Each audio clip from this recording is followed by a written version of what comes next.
Sofia, ang tahimik pero matibay na haligi ng bahay. Disclaimer. Ang analysis na ito ay personal na obserbasyon base sa mga ipinakita sa episodes at livestream ng PBB, hindi ito paninira o pagbubuhat ng bangko ng kahit sinong housemate, layunin nitong suriin ang ugali, kilos, at epekto ni Sofia sa loob ng bahay sa paraang patas at makatao. Sa bawat season ng PBB, laging may isang housemate na hindi kailangang sumigaw para mapansin, hindi kailangang gumawa ng eksena, hindi kailangang mang-agaw ng spotlight, tahimik lang, pero ramdam. Sa PBB Club 2.0, malinaw na malinaw kung sino ang ganitong klase ng tao, si Sofia. Itong episode na ito, para sa marami, ay muling patunay kung gaano kabuti si Sofia, at ang mas mahalaga, kung gaano siya ka-consistent, hindi bigla ang kabaitan, hindi dahil may task, hindi dahil may reward, kundi dahil ganun talaga siya simula pa lang ng unang araw. Kapag sinasabi ng mga housemates na mabuti si Sofia, madaling sabihin na baka scripted o impluwensyado ng emosyon, pero kapag pinanood mo ang livestream, kapag nakita mo ang maliliit na kilos na hindi naka-edit, doon mo maiintindihan kung bakit pare-pareho ang sinasabi nila. Araw-araw, si Sofia ang isa sa unang gumigising para maghanda ng pagkain, hindi lang basta magluluto, iniintindi niya kung paano gustong luto ng bawat isa, may gusto ng mas maalat, may gusto ng simple, may ayaw ng ganito, may bawal sa ganyan, at hindi niya ito ginagawa para purihin, ginagawa niya kasi alam niyang mas magiging maayos ang araw ng lahat kapag maayos ang simula. Hindi lahat kayang gawin iyon araw-araw nang walang reklamo, hindi lahat kayang unahin ang ibabago ang sarili, at dito pumapasok ang sinabi ni Caprice na sobrang tumatak, mas inuuna ni Sofia ang kapakanan ng ibabago ang sarili niya.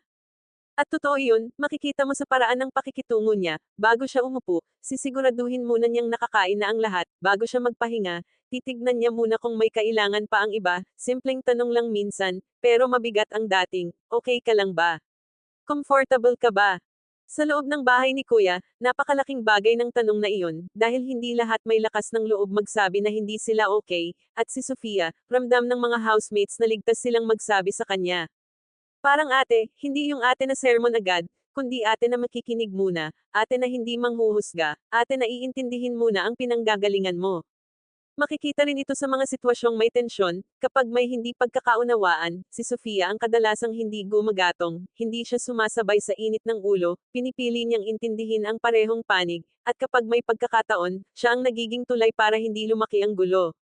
Isang malinaw na halimbawa nito ay kung paano niya hinandle ang mga isyu sa pagitan ng ibang housemates, imbes na pumili ng kampo, pinili niyang makita ang mabuting intensyon, hindi dahil bulag siya sa mali, kundi dahil naniniwala siyang mas may mararating ang pag-unawa kaysa panghuhusga.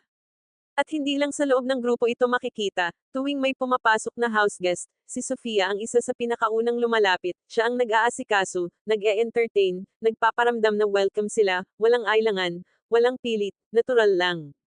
Kaya hindi na rin nakakapagtaka na halos lahat ng houseguest ay nagiging close kay Sofia, dahil ramdam nila na genuine ang pakikitungo niya, hindi siya plastic, hindi siya nagbabago depende kung sino ang kaharap.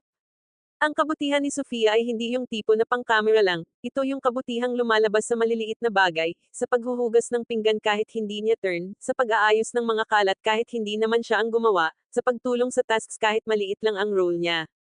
At sa mga tasks, makikita rin ang isang mahalagang katangian niya, hindi siya basta sumusuko, gaya nga ng sinabi ni Heath, si Sofia yung tipo ng tao na hindi nagbibigay ng dahilan para mag-give up, tahimik pero determinado. Kaya noong pumili ang mga housemates kung sino ang pinakamabuti, hindi nakakagulat na pangalan ni Sofia ang paulit-ulit na lumabas, dahil ang mga nakasama niya araw-araw, sila ang mas nakakaalam, sila ang nakakakita ng hindi napapanood ng lahat. At dito rin mahalagang banggitin na ang pagpili kay Sofia ay hindi dahil perpekto siya, kundi dahil totoo siya, may kahinaan, may pagod, pero pinipili pa ring maging mabuti. Sa isang bahay na puno ng pressure, cameras, at emosyon, napakahirap maging consistent, madaling magpanggap ng ilang araw, pero si Sofia, mula day 1 hanggang ngayon, pareho pa rin ang ipinapakita. Hindi siya kailangang ipagtanggol ng malakas, dahil ang kilos niya na mismo ang nagsasalita, at marahil, ito ang dahilan kung bakit maraming viewers ang naaantig, dahil sa panahon ngayon, bihira ang ganitong klase ng kabutihan, yung hindi humihingi ng kapalit.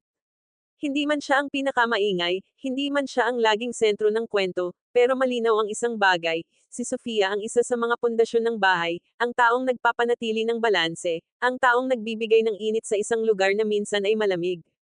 At kung ang pagiging mabuting housemate ay hindi lang base sa salita kundi sa gawa, sa consistency, at sa epekto sa kapwa, masasabi nating hindi aksidente ang lahat ng papuri kay Sofia. Ito ay pagkilala sa isang tao na araw-araw pinipiling maging mabuti, kahit walang kasiguraduhan na iyon ang magdadala sa kanya sa dulo. At sa PBB Club 2.0, si Sofia ay patunay na ang kabutihan, kapag totoo, ay laging makikita, kahit hindi mo ipilit ipakita.